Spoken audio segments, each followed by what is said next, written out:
eu vou ler para vocês um trechinho de Emmanuel. Já estou com saudade de ler o nosso Palavras de Vida Eterna. Ó, faz tempo que eu não leio ele aqui, ó, Palavras de Vida Eterna. Olha aqui, ó, Francisco Cândido Xavier, pelo Espírito de Emmanuel, nosso Emmanuel. E nós vamos ler, o capítulo é o 25, Ouvirás de certo. Tá? Capítulo 25, Ouvirás de certo. Então, antes, ouvirás de certo. Marcos, capítulo 15, versículo 30. Se te encontras realmente empenhado na execução do bem, ouvirás de certo as provocações do mal em todos os instantes do testemunho. Se em verdade vives à procura do Cristo, por que choras sobre o fardo das provações? De que te serve a fé para o caminho de tanta dor? Se és médium com tarefa de caridade, onde estão os espíritos protetores que não te aliviam as amarguras? Você vê, Emmanuel está dizendo o seguinte, quando você faz o bem, quando você é uma pessoa, né, que está se esforçando para fazer o bem, você vai ouvir um monte de tentações na tua cabeça para tentar fazer você desistir. Aí ele está trazendo as tentações mais comuns. Entendeu a ideia? Eu vou começar de novo. Ó, se em verdade vives à procura do Cristo, que chora sob o fardo das provocações? Então, às vezes você está lá, não, mas eu estou estudando, eu faço o evangelho e tal, aí vem na tua cabeça, se você está estudando tanto o evangelho, por que você ainda chora perante esses problemas? Tipo assim, você não é de nada. Você é um fake, fica vendo evangelho aí, essas coisas todas. Tá vendo? Você não dá conta de nada. Vai na cabeça da gente, né? Outra, de que te serve a fé para o caminho de tanta dor? Entendeu? Aí tem pessoas que falam, não vou dar conta.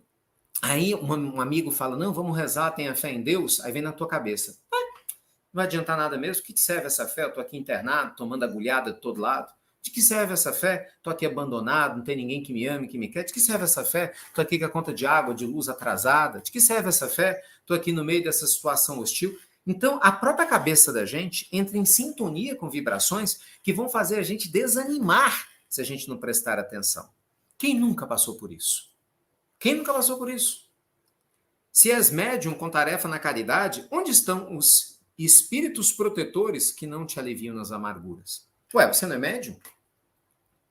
Você não está aí se esforçando? Por que os espíritos não estão aí para resolver seus problemas? É a tentação, né? É a tentação de nos fazer desistir. É a tentação de nos fazer desistir. Registrarás interrogações como essas a cada passo. É necessário... Desculpa, pulei duas. Ó. Perdão. Volta. Se guardas confiança em Jesus, mostra-te livre dos obstáculos. Percebe? Você não confia em Jesus? Então se liberta. Se louvas o Espiritismo como doutrina da luz, por que te demoras na sombra das aflições?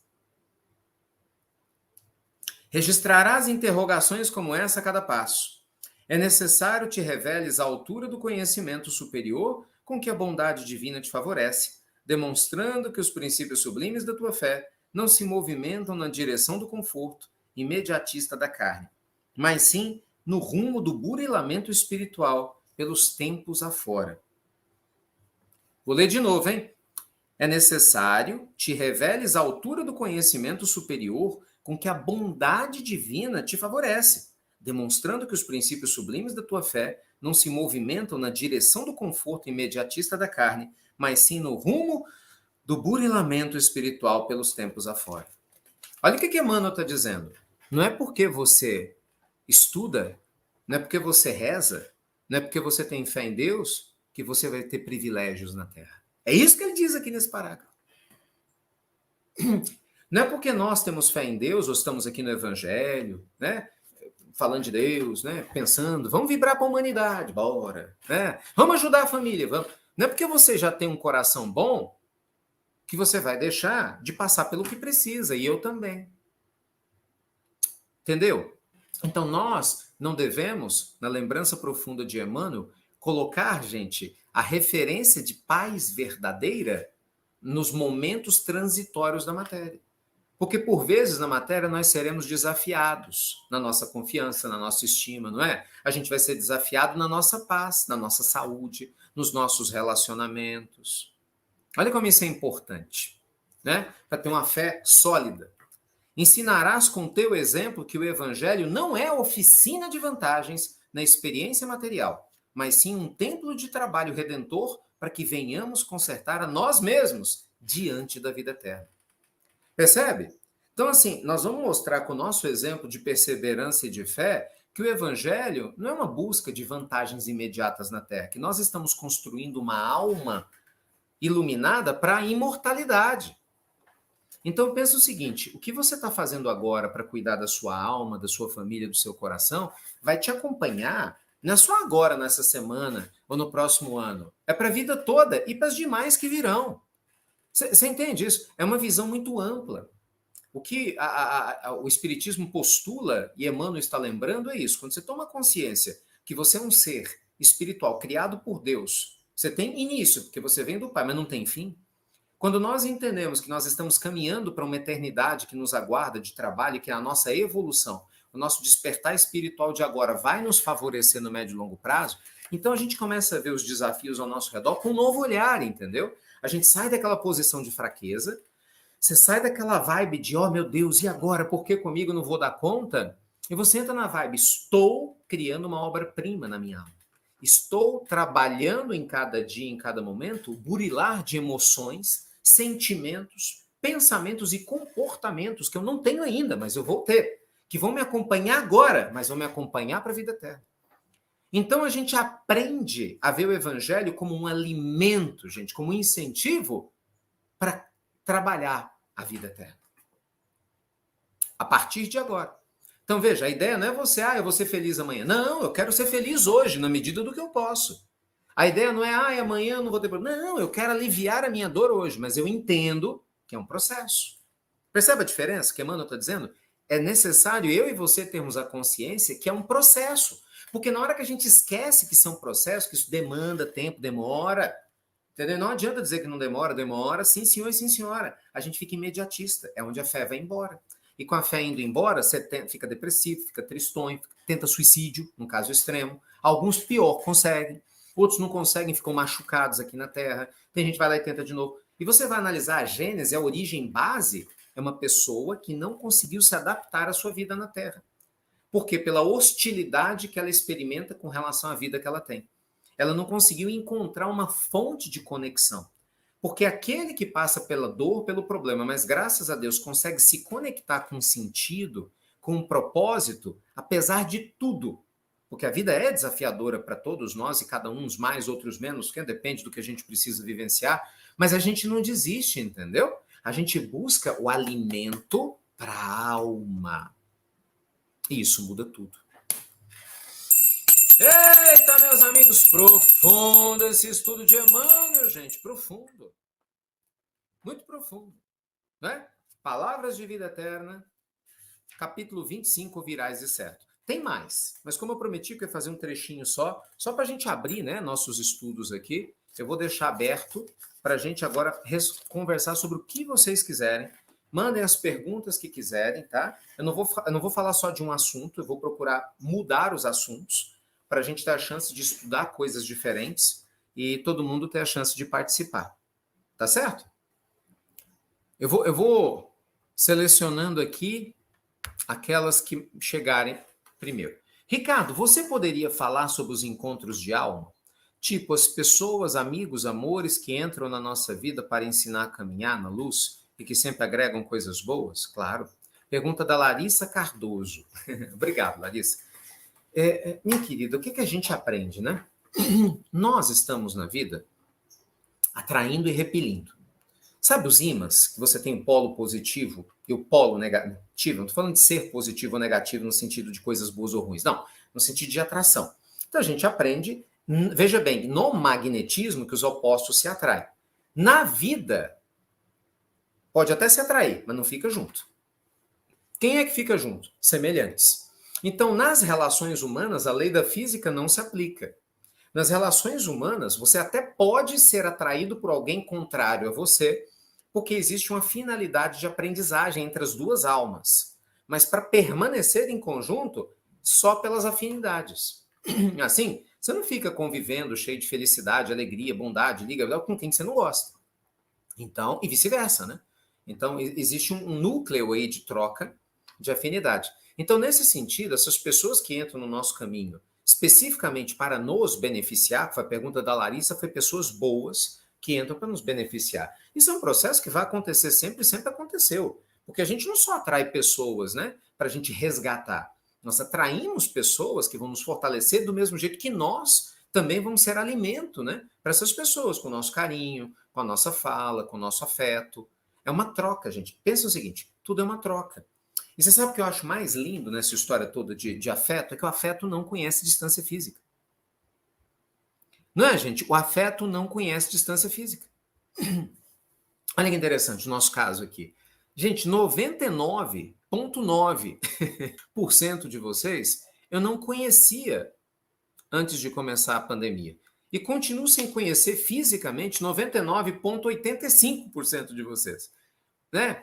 Poucos eu já tive a alegria de ver em algum evento presencial ou encontrar na rua, né? Mas a maioria eu não conheço. Mas eu acredito que nós temos um afeto verdadeiro aqui, porque eu venho para cá numa felicidade, Deus é testemunha disso, numa alegria, como se eu estivesse vendo você aqui, entendeu? Para mim, você está aqui na minha casa, no estúdio, tomando café. Nós estamos juntos aqui falando do Evangelho.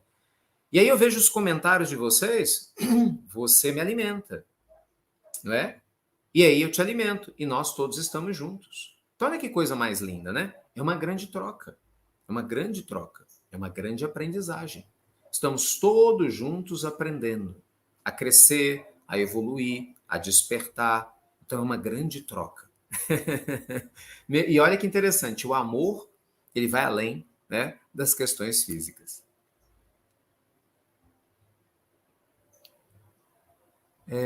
Luciene, bom dia. Tenho um filho de 2 anos. Quando dormimos, a gente se encontra no plano espiritual para fortalecer compromissos. Ele é criança ou adulto? Ficou meio confuso isso aí, hein? Outra pergunta, por que você não lê nada do Divaldo? Ai, vamos lá. Deixa eu ir de trás para frente, então, Luciene. Refaz a primeira pergunta, que ela ficou meio confusa aqui. Né? Eu tenho um filho de 2 anos. Quando dormimos, a gente se encontra. É uma pergunta, então, né? Para fortalecer o compromisso, ou ele é criança ou adulto? Vamos lá, eu vou responder na medida do que eu entendi da tua pergunta. Se não for isso, aí você refaz ela aqui, se eu enxergar ela aqui no rol das perguntas, eu respondo de novo. Gente, o espírito, ele tem histórico, tá? Então, o fato de você ter uma criança de 2 anos é o corpo dessa existência que tem 2 anos. O espírito não tem 2 anos, nenhum espírito tem 2 anos para estar aqui na Terra, né? Para começar a reencarnar na Terra, segundo André Luiz, a gente tem pelo menos 1,5 bilhão de anos. Pelo menos 1,5 bilhão de anos. Então, é claro que durante o sono, a gente se encontra com afinidades espirituais. Você pode se encontrar com o filho, com o pai, com a mãe, com o sobrinho, com o amigo, da vida passada e também dessa. A gente pode fortalecer os laços, os compromissos ou não. Por exemplo, na hora que a gente está dormindo, os interesses podem ser diferentes. Percebe? Eu posso ter um interesse enquanto eu estou dormindo, minha esposa pode ter outro, cada um dos meus filhos pode ter outro. E o espírito vai para onde a afinidade dele busca. E, eventualmente, a gente pode estar junto também no mundo espiritual. Então, assim, há uma série de possibilidades que se estabelecem, tá? Mas uma coisa é certa, se você é mãe e você tem um filhinho, você já tem aí um vínculo profundo e gigante para ser nutrido todo dia, todo instante, né? E a segunda pergunta, por que eu não leio nada do Divaldo? Não, porque vamos por partes, né? Primeiro porque o Divaldo não escreve, o Divaldo psicografa. Tem vários livros aqui, romances do Divaldo. Mas, gente, não é nada contra ou a favor. Vocês têm noção de quanta gente tem no mundo para a gente poder estudar? Do volume de livros que a gente tem para poder estudar? Lembre-se o seguinte, nós não estamos numa casa espírita aqui.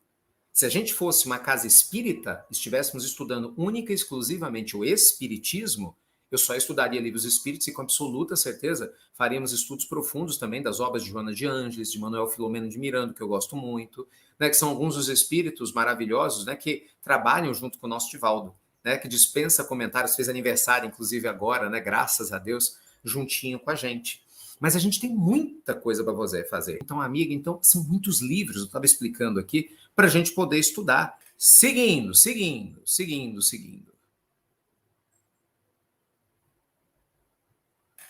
Ricardo, você poderia comentar sobre os mestres ascensos e a fraternidade branca? Obrigado, sim. A fraternidade branca, Alex, vamos lá. Tudo depende da abordagem que a gente vai fazer, né? Existem diversos possíveis entendimentos do que seria a fraternidade branca. Na realidade, a gente só vai saber ao certo quando desencarnar para ter essa certeza absoluta, né? Sabem, porque nós vamos perguntar na fonte, evoluindo para isso, é lógico.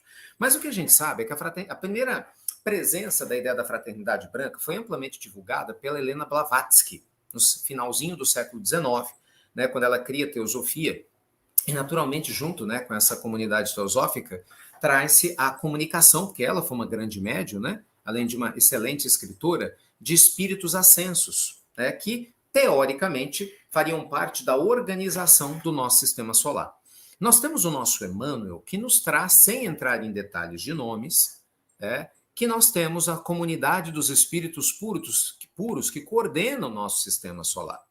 Então, obviamente, muitas pessoas gostam de fazer uma livre associação entre uma coisa e outra. Ah, então essa comunidade dos espíritos puros seria a fraternidade branca? Pode ser que sim, pode ser que não. Né? Pode ser que esses espíritos puros estejam muito além do que a gente imagina dos mestres ascensos da fraternidade branca. Né? E pode ser que, por uma questão de nomenclatura, espíritos que fazem parte da fraternidade branca façam parte da comunidade dos espíritos puros. Então, a gente não pode afirmar com certeza, mas uma coisa é certa, né? Esses espíritos ligados à fraternidade branca seriam espíritos bastante iluminados, bastante evoluídos, ligados aos destinos do planeta Terra, se importando com os destinos evoluídos do planeta Terra, e cada qual já tendo até passado por experiências pretéritas aqui na Terra, e no mundo maior, já tendo essa evolução sido alcançada, trabalham em comum acordo para ajudar o nosso planeta a despertar, nosso planeta a evoluir e, na medida do possível, ajudar o cosmos a fazer o mesmo. Tá bom?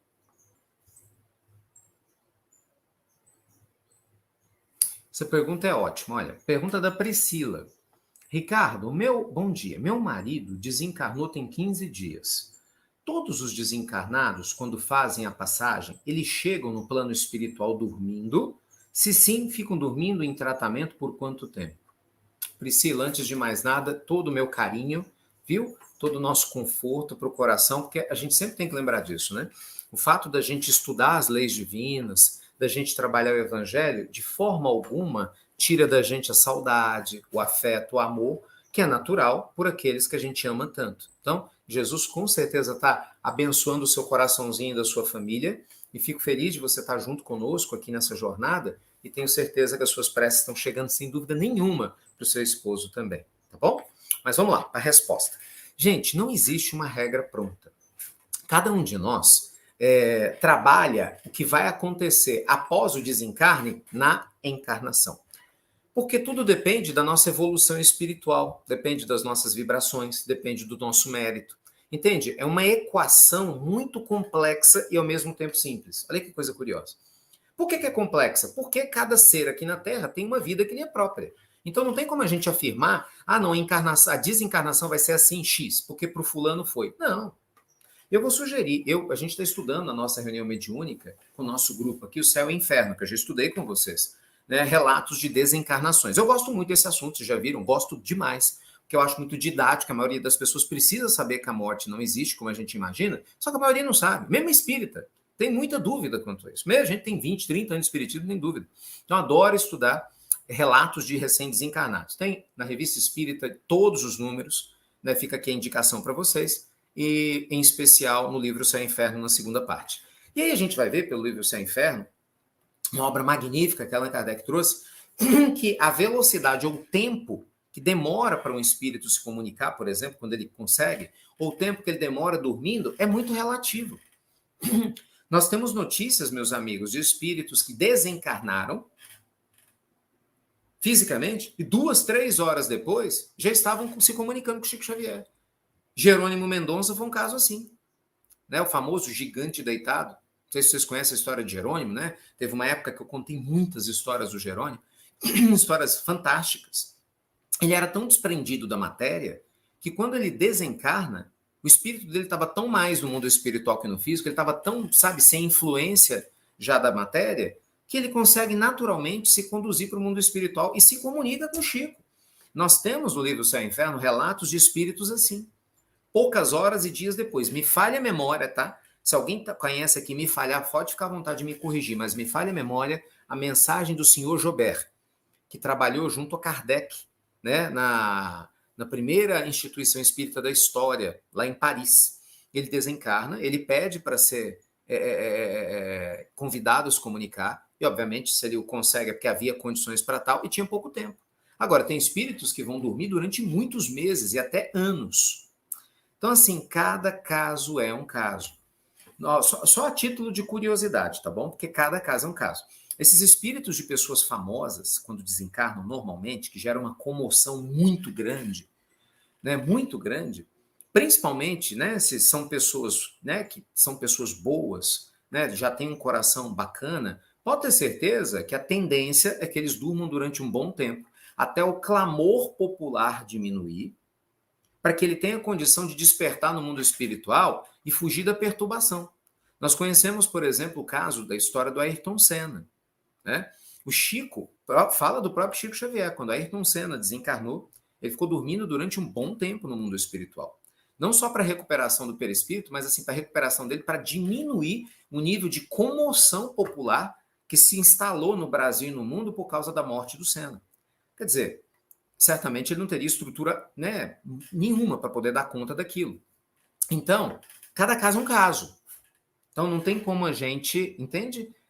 Afirmar o que está acontecendo. Mas, o que eu acho que é o mais importante, eu acredito que seja o cerne, né, da sua pergunta em relação ao seu marido recém-desencarnado, é: ore por ele, tenha fé em Deus, que a sua oração está chegando até ele, tenha certeza exata que ele está recebendo todo o auxílio que ele precisa, e se ele vai dormir mais um pouquinho, se ele não vai dormir, o importante é que você esteja bem, sabe, confiando em Deus nesse sentido. Eu conheço um caso recente de uma senhora que ela desencarnou em um acidente de automóvel, né? Uma pessoa, eu não tive o privilégio de conhecê-la, né? Mas sei que era uma senhora muito boa. Eu tive a honra de conhecer o filho dessa senhora, que se tornou um grande amigo nosso. Ele, a esposa, os meninos, né? Hoje são pessoas muito próximas, né? Pessoas maravilhosas. E veja, você está vendo? Uma situação de dor trazendo amor. Ele vem em busca, por causa da dor, saber orientações sobre a mãe. E aí o amigo espiritual, graças a Deus, né, conseguiu trazer um nível de informação que ele precisava. E eu vi essa senhora. Vi claramente essa senhora sendo levada, colocada na cama, dormindo durante um bom tempo. E recentemente eu nem lembrava de nada. A gente nem sabia de nada. Houve um determinado contexto em que eu vi essa senhora andando. Assim, não na minha casa, né, mas no mundo espiritual. Na hora que o amigo espiritual estava cuidando dessa família, né, ele nem tinha perguntado nada, foi espontânea a visão. Ela acordou. E é assim que funciona, mas eu não sei. Não, tem mais de 2 meses. Eu acho que o acidente foi no final do ano passado. Nós também em maio, 6, 7 meses. Então, assim, meu pai ficou dormindo, pelo que eu saiba, mais de um ano, sabe? Nas câmaras de retificação para poder regenerar a estrutura perispiritual dele, né? Por algumas questões que ele tinha aqui na Terra. Então, assim, não tem regra. O importante é confia. Esse é o ponto que os espíritos sempre me dizem. Confia e que a gente aprende. Falo por experiência própria, não vou me furtar de compartilhar minhas experiências aqui, porque acho que pode ser útil para alguém, mas vamos falar acima de qualquer questão particular do ensinamento que chega do mundo maior. Confiemos. Tá bom? Confie, confie. Não se preocupe com o tempo, maior ou menor. Tenha certeza de que Deus está cuidando de quem você é. Opa, vamos lá. Ricardo, fala sobre o dízimo? Sim. Gente, o que é a ideia do dízimo, né? O dízimo é uma expressão que vem lá do processo bíblico, atrelado à ideia de dízimo, né? É uma parte do seu salário, como sendo ofertado a Deus e endereçado aos pobres como uma forma de gratidão, né, por tudo o que a gente recebe e, consequentemente, uma forma de compartilhar materialmente com quem tem menos. Bem, o dízimo é fonte de polêmica. Eu, honestamente, creio que nem por causa do dízimo, mas pela forma como, infelizmente, algumas pessoas manipulam a ideia do dízimo. Então, vamos separar as duas coisas? Eu vou separar essa resposta do dízimo da seguinte forma, né? O que eu acho, e o que o mundo espiritual mostra sobre você se importar em doar materialmente algo a alguém. Ponto. E 2, a forma como isso é feito. Ok? Gente, independente se você está ajudando com 1/10 do seu salário, 1/100, 50%, 60%, 70%, é lógico que é fundamental que nós tenhamos compaixão com todos os seres. Todos nós devemos fazer isso. Nós temos um dever espiritual, porque nós somos irmãos. A gente vive numa trajetória terrena hoje em que, num momento, a gente pode estar tendo a condição física de trabalhar, de ter uma vida estável, no outro não. E senão, nessa vida, a gente pode voltar numa outra com dificuldade gigantesca. Então, imagina só, se eu e você estivéssemos passando por uma necessidade de pedir alimento, de precisar de dificuldades, você não ia querer que alguém te ajudasse? Te auxiliasse? Uma instituição, uma ONG, não importa, uma pessoa. Então, a doação material, ela é importante, sim, e a gente tem que acabar com essa hipocrisia de achar que não. Claro que ela é importante, óbvio. E assim, eu fico muito à vontade para fazer, e você sabe do nosso trabalho do Instituto Namastê, que parte é para isso. Com muita alegria. Por quê? Porque você não paga a conta de água e de luz com oração, você paga com dinheiro. Não vamos ser hipócrita. Se você for no supermercado agora e falar, olha, dono do supermercado, eu tenho muita fé, eu vou rezar para sua mãe, eu vou rezar para seu pai, para seu filho. Posso levar 5 quilos de açúcar para fazer uma compra? Ele vai falar, infelizmente não, porque tem um monte de gente que quer rezar para mim também. Entende? Você vai pagar com dinheiro, não tem jeito. Então, é claro que a questão material ela é importante. Isso é fato. Agora, ninguém pode obrigar ninguém a como fazer isso. E aí é que entra o processo perigoso, né? De algumas religiões, não é nem religião, o problema é o religioso, sempre, não é religião, é religioso. De algumas pessoas que usam da manipulação espiritual para forçar o outro a doar. E muitas vezes o dinheiro que chega vai para o bolso da pessoa e não vai para a instituição ou para quem está necessitado. E esse é o problema.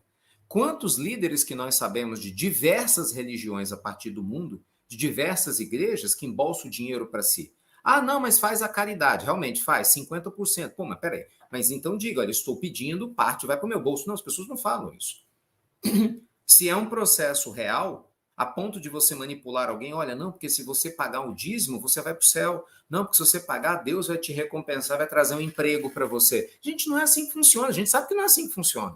Você não está comprando. Você não está mais na Idade Média em que você comprava pedacinho no céu. Não é? Na Idade Média, a reforma protestante aconteceu por causa disso, né? Martinho Lutero se revolta e coloca lá o seu processo da reforma, indo contra a igreja vigente, exatamente que se vendia indulgência. Então era isso, quem tinha dinheiro podia, era perdoado, comprava perdão, era uma forma de dízimo. Então a gente tem que tomar muito cuidado com isso. Então, resumo da história.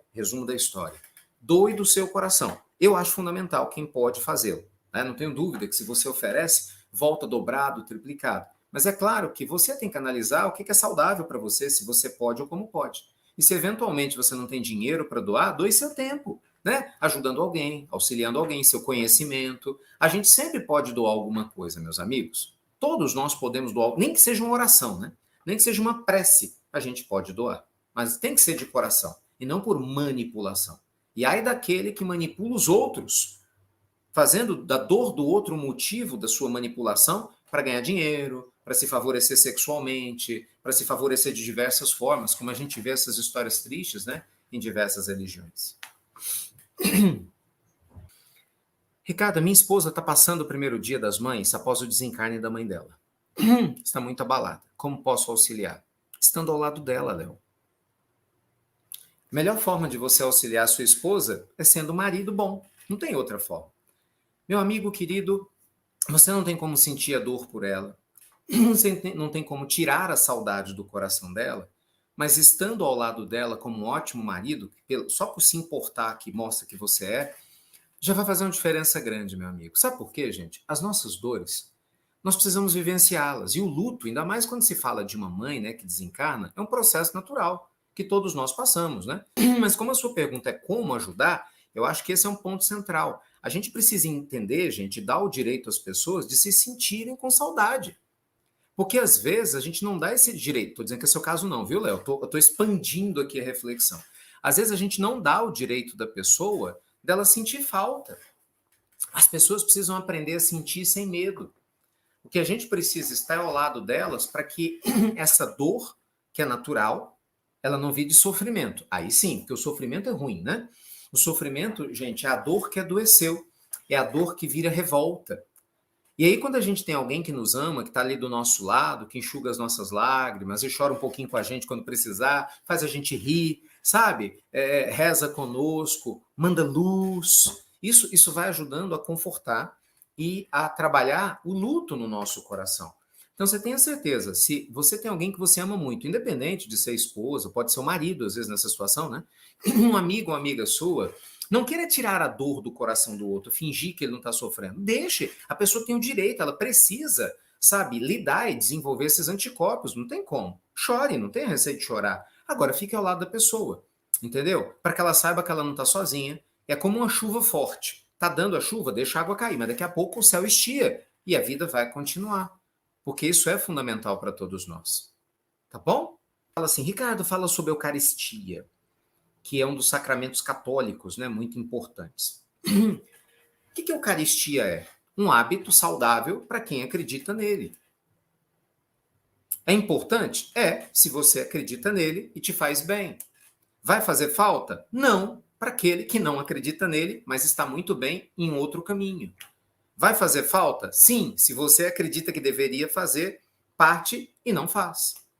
Gente, os símbolos existem na Terra porque os símbolos nos ajudam a criar uma forte conexão de fé com o agente principal do símbolo. O símbolo é uma espécie de ponte. Quando a gente vai estudar a estrutura dos símbolos, e até dos mitos, não só os símbolos, né, mas os mitos, nós vamos entender que a linguagem mitológica, mítica e simbólica, ela enriquece a vida do ser humano e nos ajuda a criar pontes de conexão com significados, com sentidos. Então, a doutrina católica, né, a religião católica, que hoje é a maior religião do mundo, se a gente for pensar o catolicismo de maneira global, né? O apostólico romano não, mas o catolicismo, pegando todas as igrejas, né? Que nós temos vários tipos de catolicismo que se espalharam ao redor do mundo, a igreja ortodoxa, aí você tem várias, a igreja ortodoxa, a russa, a armena, a grega e assim por diante. O catolicismo ainda é maior do que a religião muçulmana, são mais de 2 bilhões de representantes. Cada qual segue uma estrutura básica. Então, eles têm pontos comuns, mas a base teológica é a mesma, apenas a Bíblia, o Novo Testamento, acaba sendo o mesmo. E o que acontece? Para os seguidores de qualquer religião, seus símbolos são importantes. A mesma coisa que você me perguntar, o que você acha de parar para poder rezar 5 vezes por dia em direção a Meca? Bem, eu, Ricardo, não tem sentido nenhum, eu não sou muçulmano. Eu não tenho nenhuma necessidade de fazer isso. E me sinto extremamente conectado com Deus, com a forma de viver que eu tenho, entendeu? Mas se eu sou muçulmano, é muito importante que eu procure o sentido de Meca, e se eu puder ir, né, uma vez na vida Meca, Medina, que são as cidades sagradas para os muçulmanos, que eu vá. Entende a ideia? São símbolos. Então, assim, o símbolo, ele merece respeito. Mas uma coisa eu garanto a vocês, à medida que o tempo vai passando, você vai diminuindo a necessidade de símbolos, porque você vai entrando em contato com a essência, não é? E cada vez mais você vai se sentindo perto de Deus e Ele de você, sem que muitos símbolos sejam necessários para que isso aconteça. Mas esse é um processo, gente, que pertence a cada um, e cada um deve seguir o seu caminho e se sentir feliz. Então, se algum católico vier me perguntar, o que você acha? Você acha que eu devo batizar meu filho? Você é católico? Eu vou perguntar. Sou. Você gosta da ideia do batismo? Gosto. Batize? Lógico. Agora, se você, por exemplo, chega assim, você acha que eu devo batizar meu filho? Depende, qual que é a sua religião? Não tenho nenhuma. Você sente falta? Não. Então não batize, ué. É muito lógica a sensação. Ah, mas se no futuro fizer falta? Ué, como vai fazer falta? Em quê?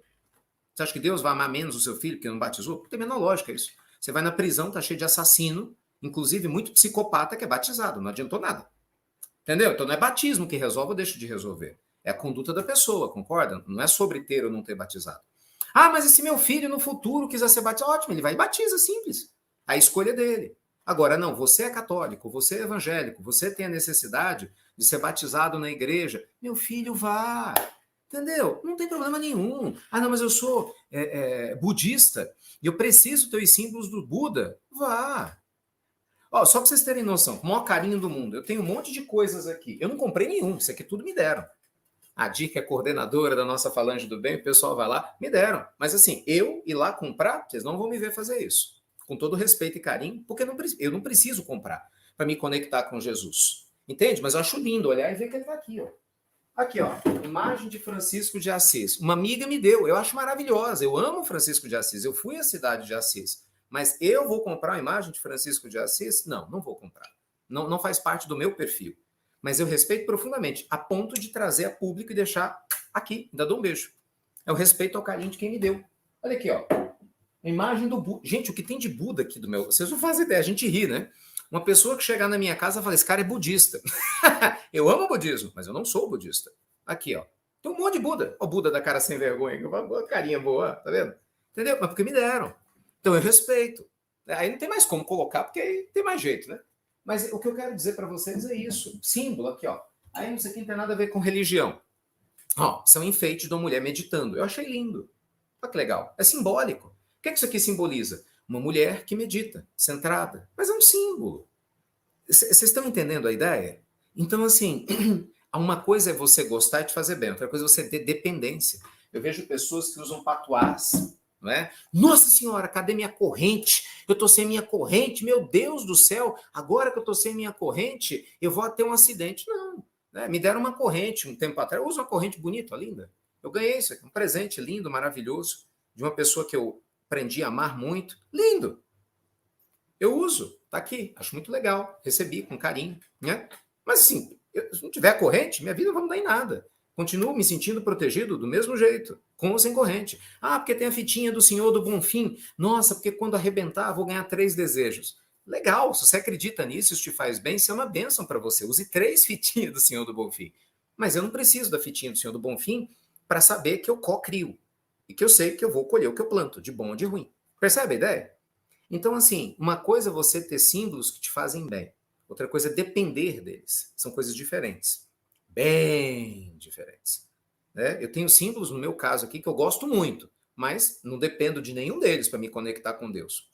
Absolutamente nenhum deles. Já tem gente que depende. Se a pessoa não tiver, ela se sente desprotegida, ela acha que vai dormir mal, acha que alguém entra no quarto dela, ela acha que o demônio vai aparecer, ela, sabe, tem mesmo, tem gente que acredita muito nisso. Né? Ah, meu Deus, eu vou ficar doente. Aí, tá vendo? Fulano deixou de usar, ficou doente. Aí, Beltrano tá duvidando de tudo. Então, utilize o que te faz bem. Deus, garanto a você, meu filho, Deus não está preocupado com isso. Sabe, se você usa símbolo, não garante. Pode ter certeza, o Senhor da vida está só te olhando pela lei divina que tipo de alma você está se tornando. Só isso. Garanto a você que tem um monte de gente nas prisões. Vou voltar nesse exemplo. Um monte de gente que faz um mal danado para a humanidade ainda. E tem um monte de símbolo. Todo tatuado, todo cheio de berego-dego, todo cheio de negócio. Isso não impediu nada. Tem pessoas que não têm símbolo nenhum e são pessoas maravilhosas. Entende? Então não é o símbolo que determina o ser humano. É o ser humano que determina o símbolo. Tá bom? Ficou claro? Então, sempre com muito amor, com muito carinho, com muito respeito. Então, veja o que traz paz ao seu coração. Essa é a nossa sugestão, né? E siga. Eu respeito todo mundo, gente. Eu acho que isso é muito importante, né? Do mesmo jeito que, obviamente, eu gostaria de ser respeitado nas minhas escolhas, eu respeito as escolhas das outras pessoas também.